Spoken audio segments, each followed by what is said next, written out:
It's been a busy year, and as a result of the challenges that come with leading an occupied life, I have been unable to hit my personal standards in some areas of my devotion, primarily my workouts and my ability to read consistently. I would be a hypocrite if I came on here every week to give advice I wasn't applying myself. But beyond that, I do not want to live below my set standards. And so I have decided to correct these failings, to aim upwards, to give my very best, to try more to reorganize my life as we conclude the year.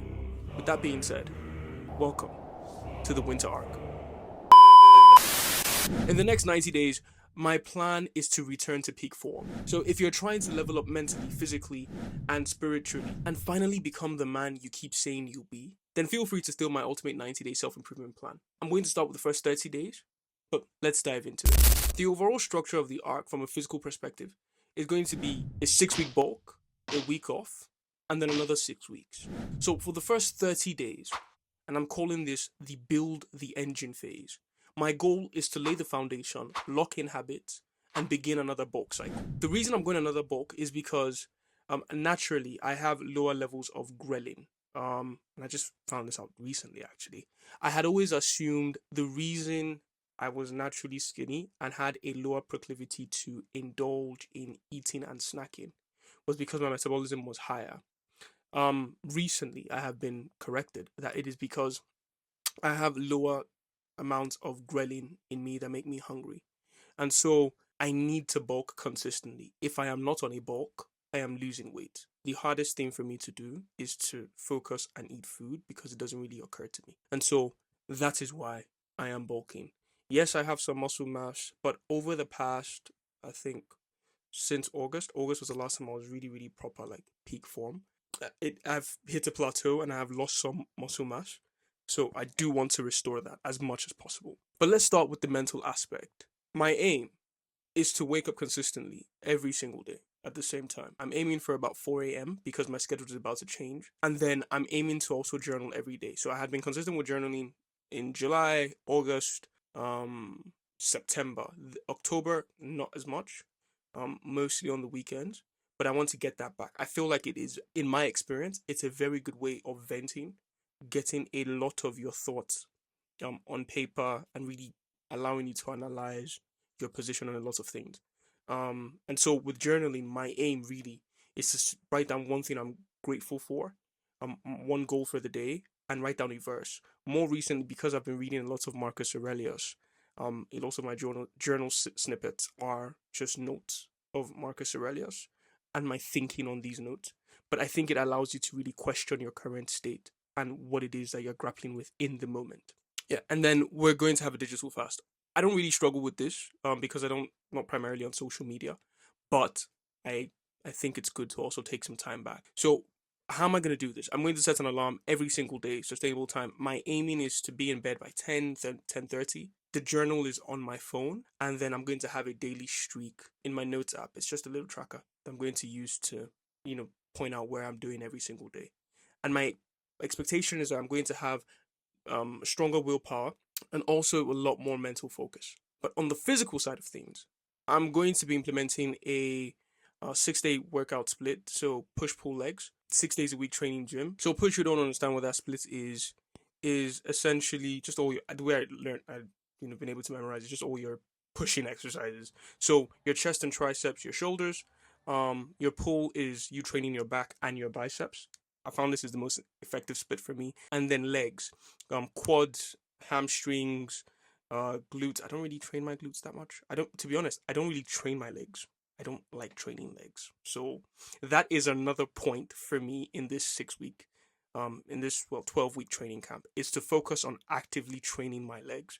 So the previous camps I have done, I'm very good at training my upper body, very comfortable with that, but I hate training legs. So instead of training legs like twice a week, sometimes I'll do once a week, and that once a week I'll half-ass it. But this time it's to really be intense and to push every single week, progressively overloading on the weights that I am doing physically and really see where my legs are at in the next 6 weeks, because I don't have massive legs to begin with genetically, but and again it's also harder for me to train them. But if I allow the gap to grow between my upper body and my lower body, then I'm going to be in a position where I start looking like Johnny Bravo even more, and I don't want that. So legs are a big point in this training camp. Yeah, I'm also going to be training my core on leg day, which is something I had skipped previously in the past as well, because my core was just naturally strong and I had, a good definition, so I didn't really feel the need. But now I really want to work on them and really build them during the bulk. So I'm going to try to bulk with clean carbs, do a clean bulk. I don't know how that will go, but my aim is to track my weights lifted each week, be able to meal prep, and I hate cooking, so this is going to be a very interesting one. Usually, I just again half-ass it and use a mix of a dirty bulk, because I do have lower amounts of ghrelin. It's sort of worked in the past because I would dirty bulk and then I would offset that by working out and not eating a lot the next day. So I would sort of level out, but this time I really want a clean, consistent bulk. To track my weight, meal prep, and try to sleep at least 7 hours minimum. How that's going to go, I do not know because there's a lot of work to be done. But my aim is 7 hours or 5, 6 at the very least, because you need that sleep for your muscles to recover. For expected results, I expect to see noticeable body composition change and higher energy levels. Don't think it's going to be too hard for me to get back to peak form like the way I was in August, because muscle memory is a thing. So I expect that my upper body will catch up fairly quickly, maybe between the first 2 to 3 weeks. Could be even late in the first week. I should be seeing changes in my body for ideally 2 to 3 weeks, right? For my body to really get back into the full gym cycle and catch up with what I'm doing. But for my legs, I don't know. I really don't know. So I'm more skeptical of.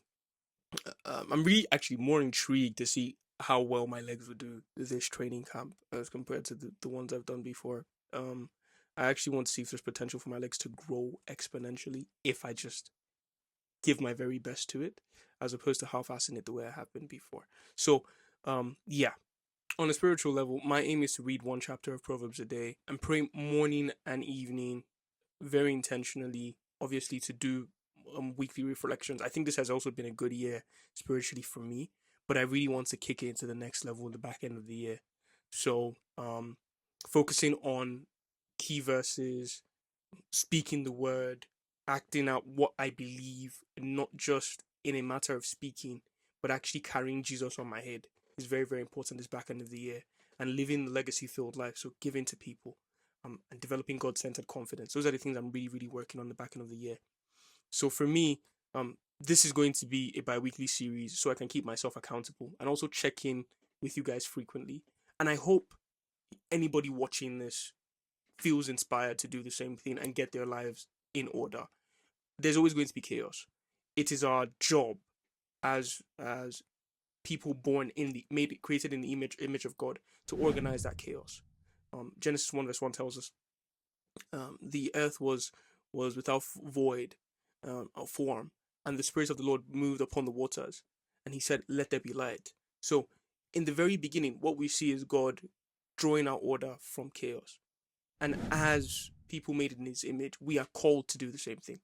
So, the excuse of your life not you not being able to come to terms with all the work you need to do, and that's why you can't work out, that's why you can't read the Bible, that's why you can't spend time with God, is not valid.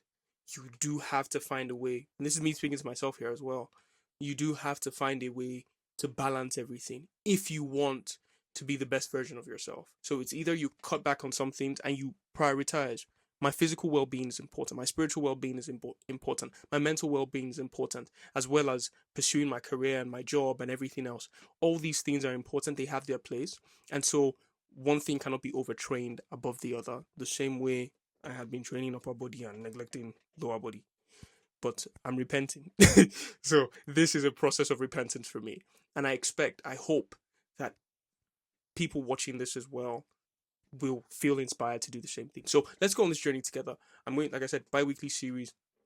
After 2 weeks, I will fill you guys in on how well I have done or how poorly I have done. And we will evaluate what to do next and take it step by step. But as I said, welcome to the winter arc. If you like this content, if you like the channel, please share, subscribe, leave a like, leave a comment, and I'll see you guys in the next one.